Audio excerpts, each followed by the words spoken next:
有网友问我们说，他们这样做到底是不是自然农法？那今天我们就来聊聊自然农法其实有很多的流派。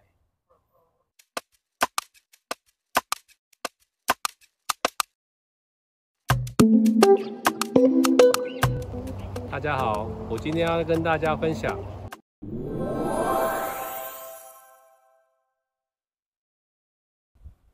就我比较知道比较有名的一些流派啊，第一个就是一根稻草革命的那个作者福冈正信，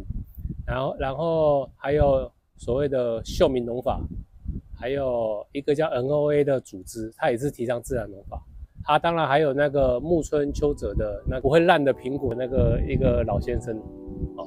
还有什么自然农，川口由一的自然农哦，他们都是自然农法。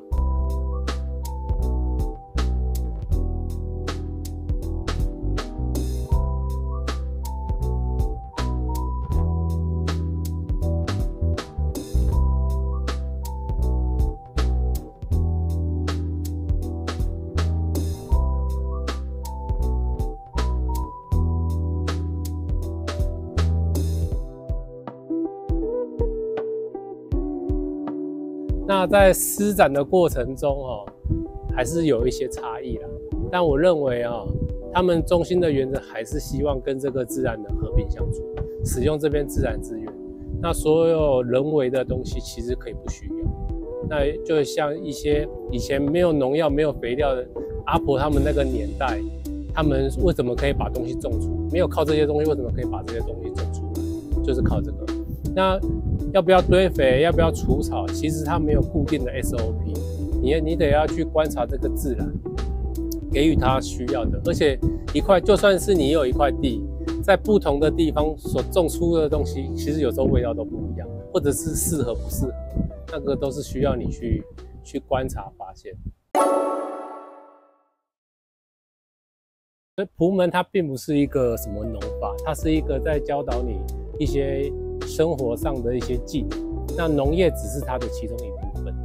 那后来在他们的书中或网络上你会找到，其实他们有讲所谓福冈正信一根稻草革命的作者的一个自然农法。我自然农法是从那边开始学习，于是我在网络上我就找到这一本《向大自然学设计》蒲门。那这是一个叫 Peter 的外国人，他在台湾生活，然后有在教导这些蒲门的。那这本书相当不错，你可以去看一下。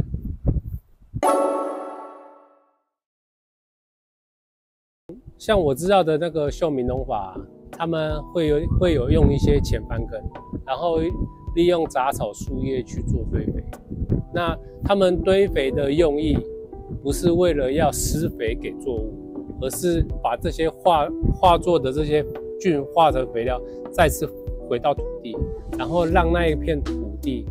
的那个微生物再得以那个休养。所以它并不是直接施肥的概念，是为了要去让那个些大自然中的菌还有微生物生活在那边。所以他们如果要翻耕的话，他们也是，比如说他们要种植一个作物的时候，他们会做一些稍微是浅翻耕的动作，不会是说用大型的机器去破坏，这个是差别。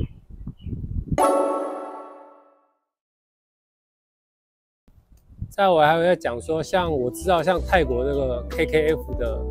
那个农法，他们就会着重于在一些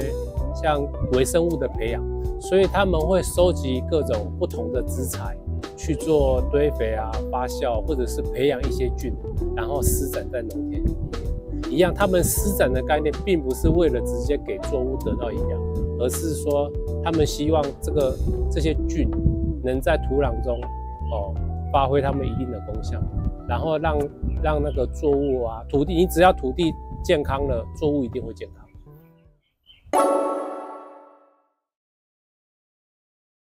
像那个苹果那个不会烂那个木村秋哲，他的那个叫自然栽培，其实他也是看了福冈正信的书，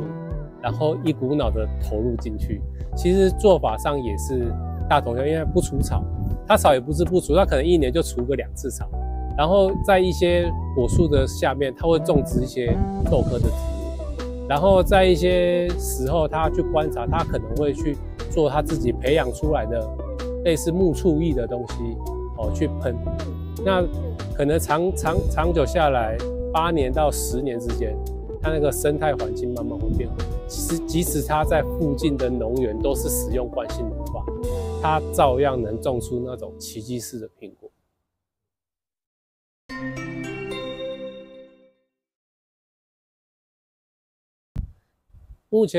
目前就我知道台湾就是像花莲的那个翁豪山老师，然后还有燕巢的那个安和哥，他们所使用的那个自然农法，就是跟福冈正信的自然农法比较接近，所以我也是采取这个方式去做管理。那像他们这2个，他们已经可以达到一定的经济规模的一个种植方式。你看到他们的做法，你就知道他们的食物的风味一定会非常好。那什么叫风味？就是比如说它的芭乐它的芭乐味就会非常的浓郁，但是甜度是不一定非常甜，但是它的味道一定会非常的好。所以你种什么东西都会有它的味道，还有你那个土地的土质，还有你那边培养的它地上原本的微生物所供给的营养的那个味道会有点差异。那自然农法有趣的地方，也就是这边。所以我认为自然农法不用这么去刻意强调说它一定要有一个 SOP。那基本上离不开那四个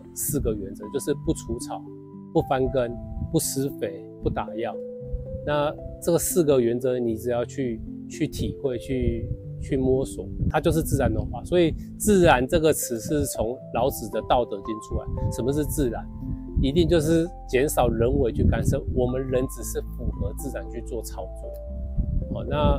好不好，当然是由自然决定，不是由你人来决定。所以这人跟自然的差异性在这边。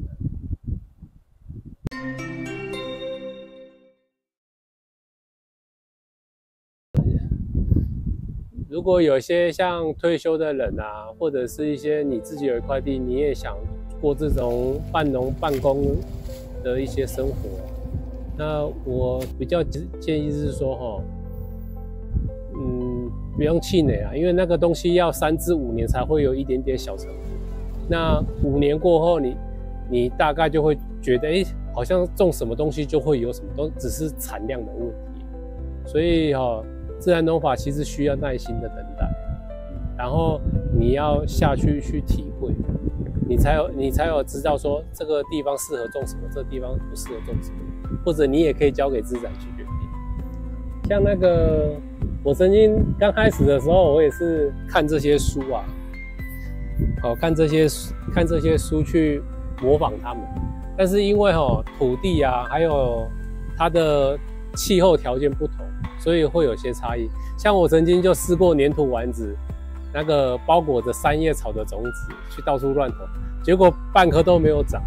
后来我才知道说，原来三叶草是温带的豆科植物，所以怪不得我这边不会长。那我们这边长的就是比较适合就是田青，但是田青在特定的撒播状况下也才会生长，而且田青非常喜欢贫瘠的土地。所有豆科植物其实都喜欢贫瘠，因为它们的使命就是要让土壤再次的肥沃起来。如果你土壤很肥沃了，它其实长不太起来。你这块土地长出来的杂草其实就是肥料，就是适合这块土地。而且一个草它不会永远的都在同一片土地长，它会根据你土壤的一些状况长出不同的杂草。当你的这些像禾本科这些很顽固的草越来越少的时候，代表你的土壤已经肥沃到一个程度。当然，因为我们人毕竟就是商检的动物那在有些地方你还是必须要割草，像你要走路的地方啊，你草很长你也没办法走所以你都还是要有一个适当的管理。那我们也不可能完全自然，只是尽量符合自然去做操作，你才不会这么辛苦。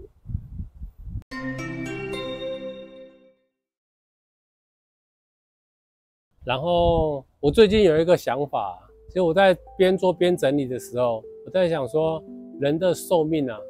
只有0到100岁而已啊。那其实对于自然来讲，其实人类的寿命是很短，在这个世界就是100年而已。不管你怎么做，这个地方最终是回归到自然无序的一个状态。所以我要讲的是，不要太过于纠结这些所谓的方法步骤。那你需要去用心去做体会。那在这个你可以活动的一个时间范畴里面，做你想做的事情，越自然越轻松。我这句话讲得好好哦。我觉得福冈正信的那个理念比较适合我，我可以种各种不同的作物，然后这种不同的作物，它们作物或者树木或者是蔬菜，那1年4季它都有产出，这些产出其实足够一家人食用，或者是你也可以送。那你既然你没有经济上的压力，那我就觉得说，它不管长得好或不好，其实我都不用担心了。虽然长得不好看，但是吃起来却满怀的感恩的心来去使用这些食物。